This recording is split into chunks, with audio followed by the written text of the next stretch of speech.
రామ్మా. బాగున్నారా అత్తయ్య? బాగున్నారా మావయ్య గారు? ఇరుగు దిష్టి, పొరుగు దిష్టి, ఊళ్ళో వాళ్ళ దిష్టి, అందరి దిష్టి పోవాలా. అనంతు ఇది ముక్కలే దిష్టి అంతా పోవాలా. రామ్మ లోపలికి రామన్న.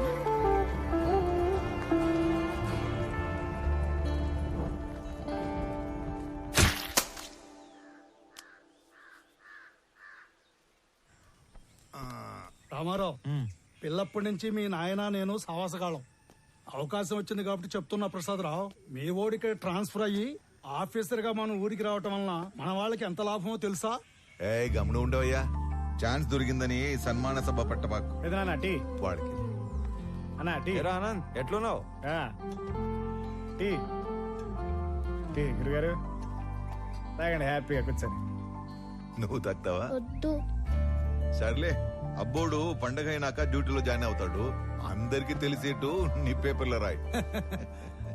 ఇంకో విషయం, కనం పండగ రోజున వేటను కోసి జనానికి నిరుటిలానే బంతి భోజనం పెడతా అన్నాం. ఎన్ని తెగుతున్నాయి?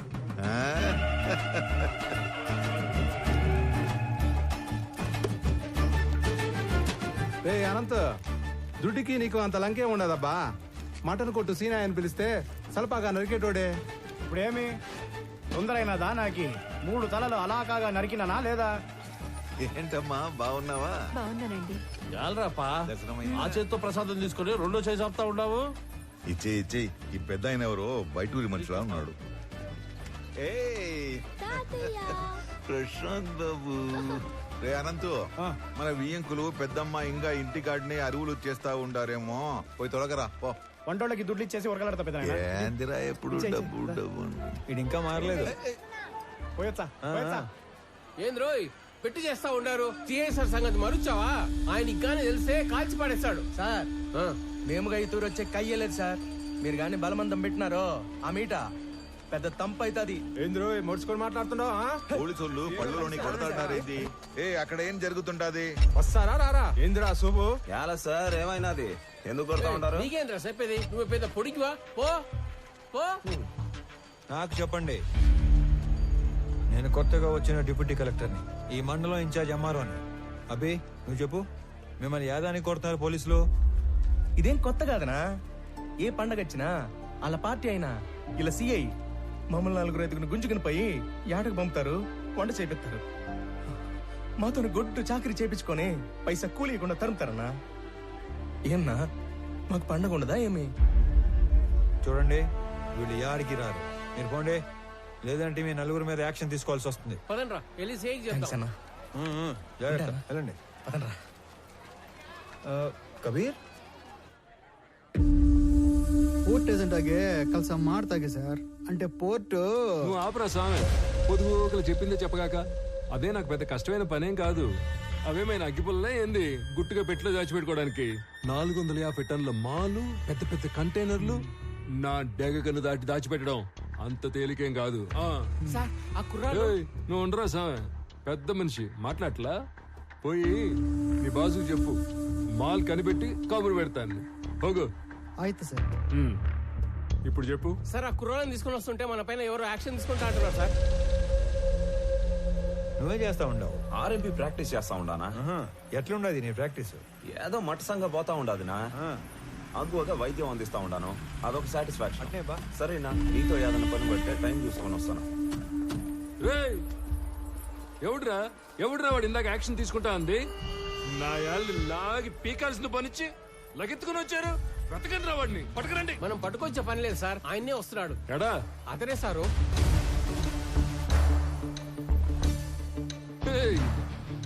ఎవడురా స్వామి నువ్వు? అడ్డ పంచ కట్టుకుని ఆంతను చూస్తున్నావా ఏంది? మా వాళ్ళు 4 దొంగనాయాలు లాకెళ్ళబోతే అడ్డం తగిలేవంట. క్రిమినల్స్ ని పట్టుకోకుండా ఆపడం కూడా నేరమే, తెలుసా నీకు? తెలుసు. నీలాంటి పోలీసులు క్రిమినల్స్ ని నేరం చేసినప్పుడు పట్టుకునేది తక్కువ, అవసరం అయినప్పుడు పట్టుకునేది ఎక్కువ. ఏందిరా స్వామి నువ్వు మాట్లాడేదా? ఏడు నుంచి వచ్చావు? నీ మాటలు చెప్పించుకోవడానికి రాలే ఈడకి. నువ్వెంత యాక్షన్ తీసుకుంటావు అన్నట్టుగా. ఏంది నువ్వు యాక్షన్ తీసుకున్నదా? నువ్వు డిప్యూటీ కలెక్టర్ ఎంఆర్ఓ అయితే పోయి నీ ఆఫీసులో కూర్చొని స్టాంపులు కొట్టి సంతకాలు పెట్టుకో. పోలీసులతో పెట్టుకోగాక.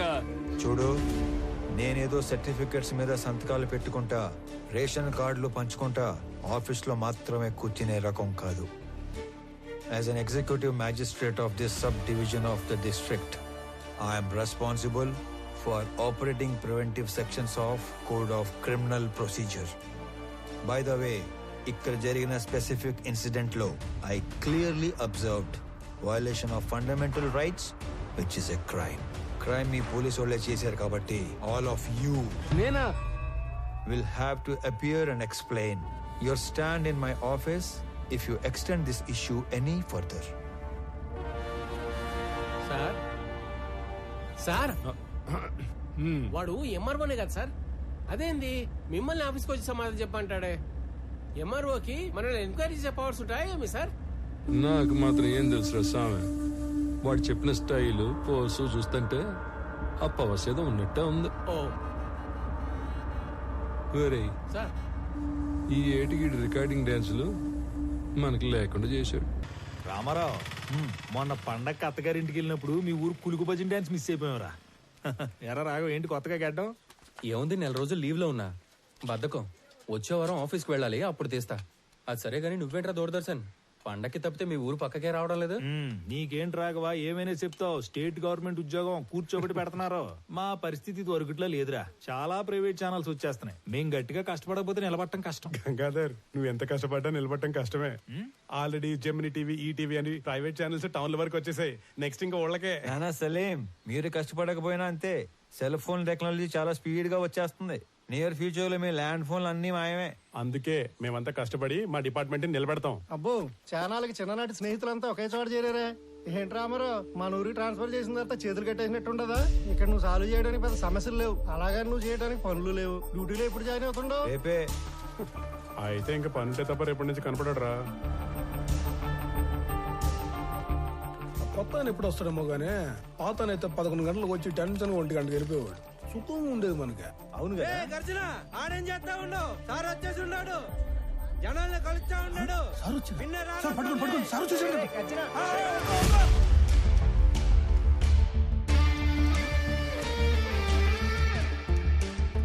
నమస్కారం సార్, నా పేరు గజ్జల శాంత్ స్వరూప్ సార్. అట్లంటారు మీకెందుకు సార్ శ్రమ? నేను అందరూ బయటికి వెళ్తాను, మీరు పోయి ఆ సీట్లో కూర్చోండి సార్. నీకు కరెక్ట్ గా 15 నిమిషాలు టైం ఇస్తున్నా. స్టాఫ్ మొత్తం నా ముందు ఉండాలి. అందరూ వచ్చేసినట్టేనా? వచ్చేసారు సార్. నేను చెప్పేది 2 విషయాలు. ఒకటి, నేను ఛార్జ్ లో ఉన్న దగ్గర గుట్టలు గుట్టలుగా ఫైళ్లు, గుంపులు గుంపులుగా జనం అస్సలు ఉండకూడదు. ఉండాల్సింది ఐఎమ్ అండర్ పెయిడ్ అనే థాట్, అంటే జీతానికి మించి పని చేస్తున్నాం అనే భావన. 2, రెవెన్యూ రికార్డ్స్ లో మార్పులు చేర్పులు, రాళ్ల క్వారీ, గులక గుట్ట, ఇసుక రేవుల ఎన్ఓసీలు, బర్త్ అండ్ డెత్ నేటివిటీ సర్టిఫికెట్లు, ఆస్తి పన్ను వసూళ్లు, అంతస్తు క్లియరెన్స్లు ఎక్సెట్రా లాంటి దక్షిణ వచ్చే పనులు మాత్రమే చేస్తే సరిపోదు. తలగోక్కోవడం, ప్యాంటు సర్దుకోవడం కాదు. రిమెంబర్, మన రాజ్యాంగంలో ఉన్న దాదాపు అన్ని సెక్షన్స్ కి మనమే బాస్, మనమే సర్వెంట్. Any questions? ఈ 2 విషయాలు ప్రాంప్ట్ గా ఉండగలం అనుకున్న వాళ్ళు మాత్రమే లోపలికి రండి. లేదంటే నో పే లీవ్ కి అప్లై చేసుకొని ట్రాన్స్ఫర్ కి ట్రై చేసుకోండి. ఓకే?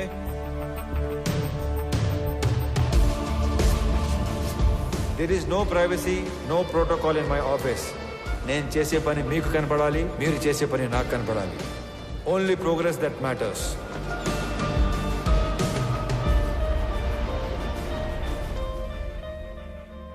సార్, ఇతని అర్జీ చాలా ఏళ్ళుగా పెండింగ్లో ఉంది. కౌలు రైతు, 2 ఎకరాల ప్రభుత్వ బీడి భూమిని చూసుకొని అప్లికేషన్ పెట్టుకున్నాడు. కానీ అప్పర్ క్యాస్ట్. అతనికి ఆ భూమి ఇవ్వలేమని చెప్పినా కూడా ఆఫీస్ చుట్టూ తిరుగుతూనే ఉన్నాడు సార్. ఇప్పుడు కూడా మీతో గోడు చెప్పుకుంటానని నా ప్రాణం జోడేస్తున్నాడు సార్.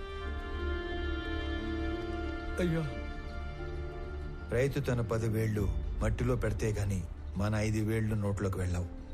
అడంగల్ 13వ కాలంలో అతని పేరు రాసి తీసుకునిరా, నేను సంతకం పెడతాను. గవర్నమెంట్ కోర్టుకు వెళ్తుంది. అది కోర్టులో తేలే లోపు నేను రిటైర్ కూడా అవుతాను. ఈ లోపు రైతు వ్యవసాయం చేసుకుంటాడు. అయ్యా, చచ్చేలోపు 1 సెంటు భూమి కన్నా ఆసామిని అవుదాం అనుకున్నానయ్యా. నీ వల్ల నా కళ నెరవేరింది. నువ్విచ్చే ఆ మట్టిలో మాణిక్యాలు పండిస్తానయ్యా, మాణిక్యాలు పండిస్తా. చూస్తా ఉండు మళ్ళా. ఒక్కొక్క మనిషి ఇంత పని చేయొచ్చా? మనం ఏళ్ల కొద్దీ చేయని పనిని కొన్ని వారాల్లో చేయించాడు. ఆయన మొగలాయి సార్. లేదంటే రోజు 6 గంటలకు ఆఫీసు బేగ వేసే టయానికి 56 మంది వెయిట్ చేస్తా ఉండేవారు. ఇంకా అరగంట టైం ఉంది, 2-3 కన్నా ఎక్కువ లేరు. ఆయన ఏదో మాయ చేశాడు సార్. పెద్ద మాయ చేశారు. మనం ఎంతో మంది దగ్గర పనిచేశాం. కాలం నీడలో వాళ్ళందరినీ మర్చిపోయాం. కానీ ఇతని నీడలో కాలాన్నే మర్చిపోయాం. గుర్తుండిపోతారా? రే అనంతు, పెద్దమ్మ చెప్పింది వదిన చెప్పిందని సాకుతో నువ్వు టౌన్ లో షాపింగ్ అయిపోయాక ఆఫీస్కి వచ్చిన డిస్టర్బ్ చేయొద్దు. సర్లేనా ఒక్కసారి ఈడు చూడు నడి రోడ్డు ఎటా నడుస్తుడు. ముసలోడా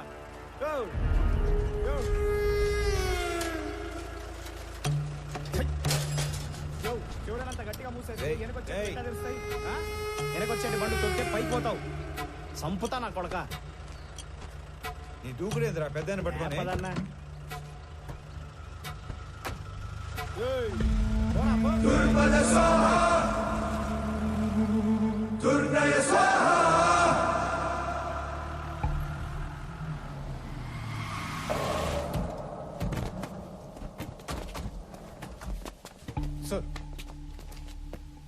ఇంత కష్టమైన పని అని తెలియక పెద్ద పోసు కొట్టి మిమ్మల్ని నమ్మి ఈ పని టేకప్ చేశా.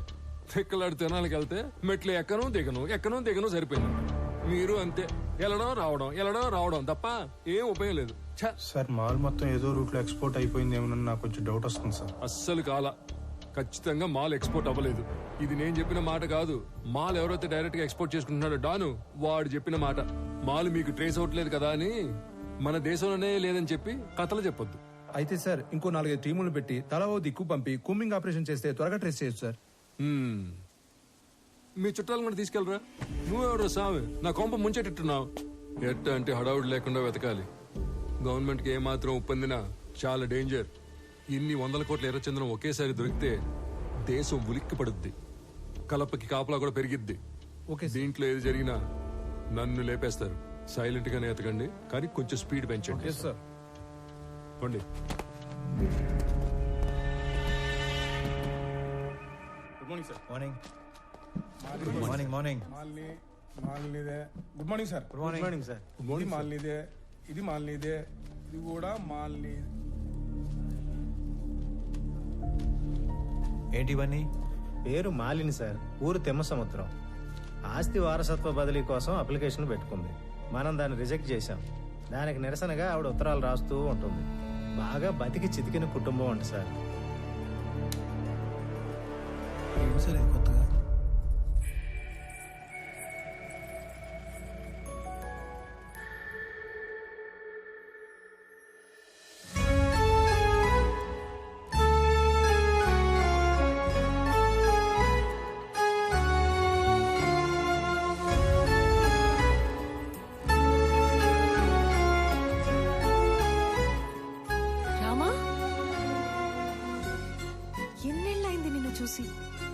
అయినా నువ్వు అసలు ఏం మారలేదు. రా కూర్చో. పర్లేదు, ఇక్కడ కూర్చుంటాను.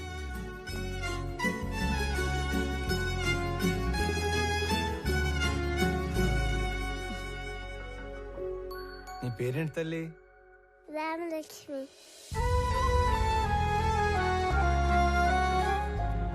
ఇప్పుడే వస్తాను. స్కూల్కి వెళ్తున్నావా?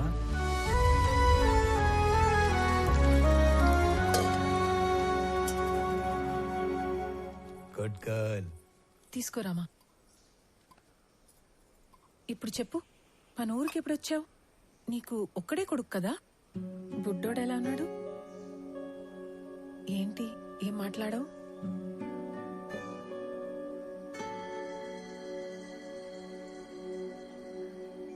అసలు ఏం జరిగింది?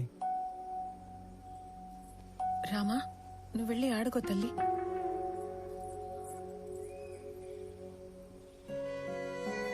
నా జీవితంలో జరిగిన చాలా మలుపుల్లో ఇది కూడా ఒకటి. మా వారి పేరు సురేంద్ర. మా నాన్నతో పాటు నార్త్ లో కాంట్రాక్ట్లు చేసేవారు. నా పెళ్లికి ముందు నుంచి కూడా మా నాన్నకి బాగా ఇష్టమైన వ్యక్తి. అమ్మ నాన్న కాలం చేశాక ఇక్కడే సెటిల్ అయ్యాం. కాంట్రాక్ట్లలో ఇబ్బందుల వల్ల నష్టాలు, వాటితో కష్టాలు కూడా వచ్చాయి. వర్మ అనే తన ఫ్రెండ్ ఏదో కొత్త బిజినెస్ ప్లాన్ ఉందంటే కలిసి వస్తానని వెళ్లిన మనిషి తిరిగి రాలేదు. నేను ఏడ్చి ఏడ్చి కన్నీళ్లు కూడా రావట్లేదు. అవును, ఇవి నీ చేతికి ఎలా వచ్చాయి? కొన్ని రోజుల క్రితమే డిప్యూటీ కలెక్టర్ గా ఇక్కడికి ట్రాన్స్ఫర్ అయ్యి వచ్చాను. అవునా? ఇంట్లో ఇంకెవరు లేరా? మా ఆయన్ని వెతుకుతూ రోడ్ యాక్సిడెంట్ లో మా మామగారు కూడా పోయారు. ఇవన్నీ చాలా ఉన్నట్టు సురేంద్ర ఉన్నంత కాలం పలకరింపుకి వచ్చే అతని పార్ట్నర్స్ కూడా ఇప్పుడు డబ్బు కోసం బెదిరింపులకి వస్తున్నారు. పోలీసుల చుట్టూ, లాయర్ల చుట్టూ, నీ ఆఫీస్ చుట్టూ తిరిగి తిరిగి విసిగిపోయి రోజుకో లెటర్ పంపుతుంటాను. దానివల్ల ఉపయోగం లేదు, కానీ కనీసం నా బాధ, నిరసన అయినా తెలిపితే మనసు తేలిక పడుతుంది కదా.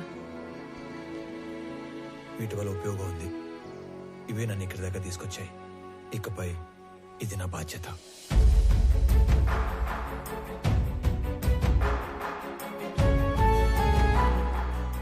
నా వల్ల ప్రేమలో ఓడిపోయినా ఆ బాధని లోపలే దిగమింగుకొని చిరునవ్వుతో వెళ్లిన రామ నాకు దూరమయ్యి దాదాపు 7 సంవత్సరాలయ్యింది.